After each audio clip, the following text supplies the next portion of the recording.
Listen, when the emergency alert hits your phone at 2 in the morning, you've got about 90 seconds before your brain makes the first decision that could define whether your family navigates the crisis or becomes part of the casualty statistics nobody wants to talk about.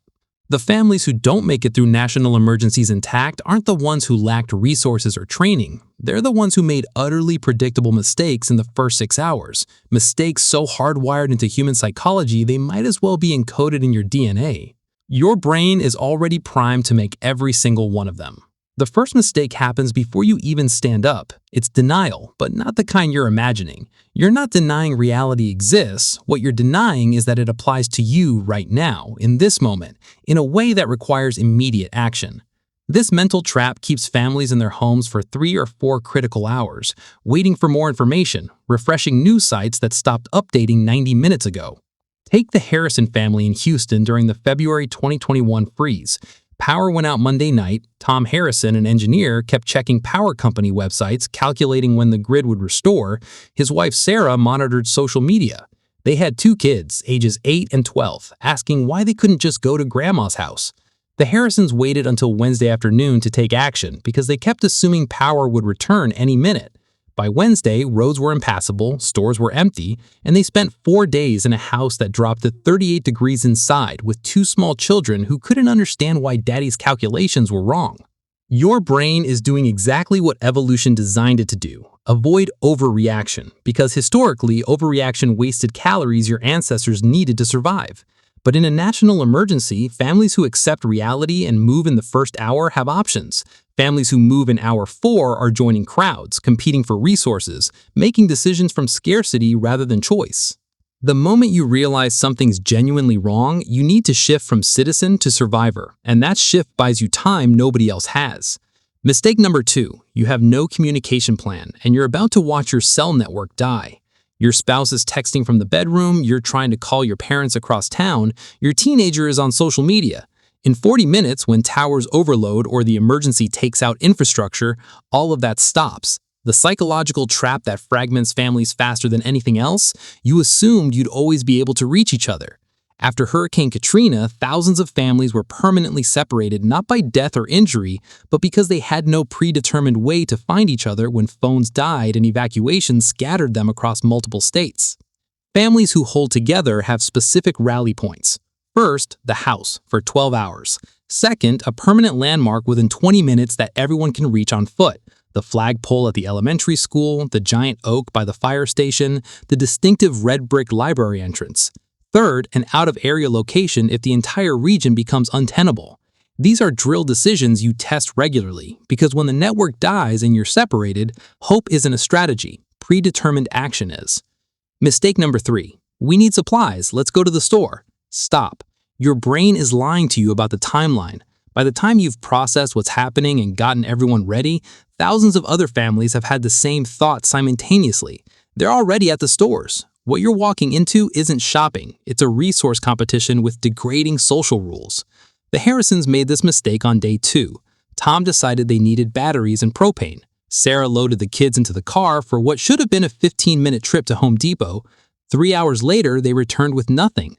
The parking lot was chaos, shelves were empty, and 8-year-old Emma asked why the angry man yelled at mommy.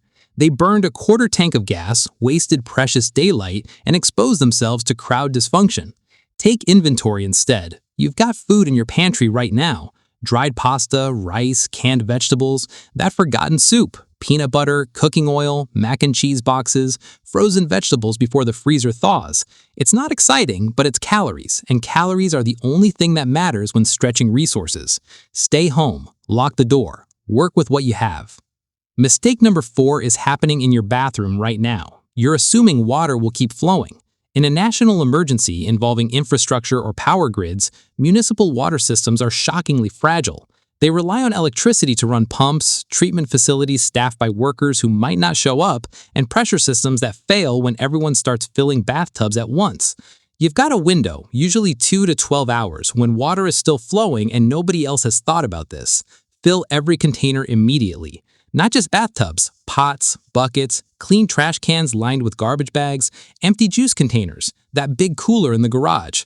A bathtub holds about 40 gallons. 40 gallons for a family of 4 is less than a week if you're drinking, cooking, and maintaining basic hygiene. 1 gallon per person per day is the survival minimum for drinking alone. Double that for sanitation and food prep. A family of 4 needs 8 gallons daily. Do the math. A week requires 56 gallons, and most families have never stored 20. Fill everything now. In 72 hours, clean water becomes the most valuable thing you own. Mistake number 5 is making your family a target. Every window in your house is glowing while the neighborhood goes dark. Maybe you have a generator running. Maybe your area didn't lose power yet. Either way, you're creating contrast, and contrast draws attention. This isn't about assuming everyone wants to rob you. It's about understanding how human pattern recognition works under stress. People notice what's different. Different means resources. Operational security in a crisis isn't paranoia, it's applied psychology. You want to look like everyone else, dark, quiet, uncertain. If you have power, use it strategically. Blackout curtains, interior rooms, minimal lighting. If you're running a generator, understand that sound carries farther at night, and every hour you run it broadcasts your situation. People who wouldn't take from you normally might rationalize it differently when their own kids are hungry. Go gray. Be boring and indistinguishable. Mistake number 6 destroys more families than violence or hunger, assuming help is coming soon. You've seen disasters on TV your whole life. FEMA, National Guard, Red Cross. You think that's happening right now, within 24 to 72 hours. In a genuine national emergency affecting multiple states simultaneously, response systems are overwhelmed, delayed, or unable to reach you for days or weeks. First responders are either dealing with the crisis themselves or triaging, and unless you're in immediate life-threatening danger, you're not the priority. But here's the trap. Waiting for rescue creates learned helplessness. Each day help doesn't arrive, your family's morale erodes. Hope turns into desperate dependency, then despair when expectations keep failing. Families who maintain stability through the first 2 weeks plan as if no help is coming and treat any aid as a bonus. This changes everything. You ration more carefully from day 1. You solve problems internally. You make hard decisions without assuming someone will step in. Mistake number 7. Families decide to stay or go but don't commit fully to the choice. If you're evacuating, you don't leave your door unlocked and garage open. You board what you can, move valuables to interior rooms, shut off gas and water mains, create the illusion the home is more trouble to enter than it's worth. If you're staying, then staying means actively securing. Reinforced door frames, secondary locks, ground floor window coverings, awareness of approaches. The Harrisons made this error through half commitment. On night 3, their house was the only one on the block with lights blazing through uncovered windows, generator humming steadily, clearly occupied and resourced, while Tom had reinforced the front door but left the back patio standard, and Sarah had covered bedroom windows but not the kitchen. Half measures that made them visible targets while providing incomplete protection. Families get hurt not because they made the wrong choice between staying and going, but because they have committed. Your mind wants to keep options open, avoid permanent feeling decisions. But in crisis, half measures create vulnerabilities. Commit to your choice. Mistake number 8, splitting up when you don't have to. Dad goes to check on grandma across town. Mom takes one kid to find supplies while the other stays home. Teenagers convince you they'll be fine at a friend's house. Every separation during a national emergency is a compounding risk.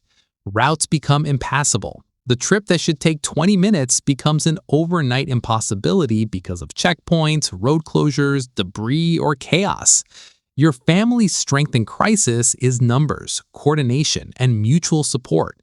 Divided, you're vulnerable, worried about each other instead of focused on the immediate environment, multiplying scenarios where something goes wrong. Crisis completely changes the math of human behavior and risk calculation.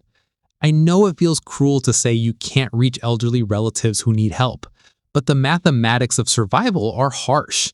If someone can't come to you safely and you can't reach them safely, then they shelter in place and you reunite when movement becomes viable. Stay together. Mistake number 9 is happening right now. You're using resources like the emergency will end tomorrow. Food's being eaten at normal portions, water's running for dishes and showers, the generator's on 12 hours a day. You haven't shifted into conservation mode because psychologically, you're still waiting for normal to resume. The Harrisons learned this the hard way. For the first 3 days, they ate normally, used water freely, ran their generator continuously. By day 4, when it became clear this wasn't ending soon, panic set in. They had maybe 2 days of food left. Tom found Sarah crying in the kitchen, not from cold, but from realizing they'd burned through supplies that should have lasted 2 weeks. Their 8-year-old asked why there wasn't more cereal, and Sarah had to lie because explaining resource scarcity to a child while realizing your mistakes is devastating. Rationing isn't about deprivation, it's about math. If you have 30 meals worth of food and eat 3 full meals daily, you have 10 days. Shift to 2 smaller meals and strategic snacking, you have 20 days. That 10-day difference is enormous. Assume this lasts longer than it will. You can always relax restrictions later. You cannot create resources you've already consumed. Mistake number 10 seems minor until it turns a manageable situation into a medical nightmare, ignoring sanitation and hygiene. When water's rationed, people stop washing hands carefully. When toilets stop flushing, families don't immediately implement waste management. Trash piles up, food scraps sit in heat. In 3 days, you've created conditions for illness that will devastate your family. After Hurricane Maria hit Puerto Rico in 2017, more people died from preventable diseases in the following months than from the storm itself. Diarrheal illnesses exploded because sanitation systems failed and families didn't compensate properly. Imagine your spouse incapacitated with severe dysentery when clean water is already limited, when hospitals are unreachable, when you need every family member functional. Implement hygiene protocols immediately. Hand sanitizer after every bathroom use and before eating. Waste management using 5-gallon buckets with heavy trash bags and kitty litter after each use. Keep sealed between uses. Set up separate hand washing station. Empty and replace waste bags every 2 to 3 days. These mistakes aren't isolated failures. They're connected, each making the next more likely, compounding stress and creating the cascade that breaks families. The Harrisons made 7 of these 10 mistakes during their week in hell. They denied reality for 2 days, had no communication plan when Tom's phone died, wasted time on a pointless store run, didn't fill containers before pipes froze. Their house glowed like a beacon every night. They assumed FEMA would arrive by Thursday. They burned through resources for 3 days before realizing they needed to ration. By day 6, their youngest was developing a cough. Their marriage was strained from stress and blame, and they were making desperate decisions from scarcity and fear. But here's how their story ended. They survived, barely. Power returned after 8 days. They swore they'd never be that vulnerable again. Tom spent the following month building a comprehensive emergency plan. Sarah learned food storage and water purification. They drilled communication protocols with their kids. They installed proper sanitation backup. When the next crisis hit 18 months later, they were the calm, prepared family helping neighbors instead of begging for help. Families who don't make these 10 mistakes aren't lucky or tougher. They just recognize that national emergencies are predictable in their chaos, that human psychology fails in consistent ways under stress, and that decisions made in advance with clear thinking beat decisions made in crisis every single time. Your brain will try to make every one of these mistakes. It's designed to. But you can override those instincts if you plan now. Here's what you do tonight. Sit your family down. Say, if something major happens, here's exactly how we'll operate. Here's our communication plan with specific rally points. Here's where our supplies are and how we'll ration them immediately. Here's our water plan. Here's how we'll stay quiet and secure. Here's our decision tree for staying versus leaving. Here's our commitment to staying together unless separation is absolutely mission critical. Here's our sanitation backup. Drill it casually, like a fire drill. When the alert comes at 2 in the morning, you're not improvising with adrenaline and fear distorting every choice. You're executing a plan you made when you were calm and rational. The first 10 mistakes are completely optional. Your brain will try to make them for you, but now you know they're coming. Move with purpose. Trust your plan. Keep your family together, quiet, rationed, and secure. Everything that comes from avoiding these mistakes is survival. Everything that comes from making them is joining the casualty statistics nobody wants to talk about. Choose wisely.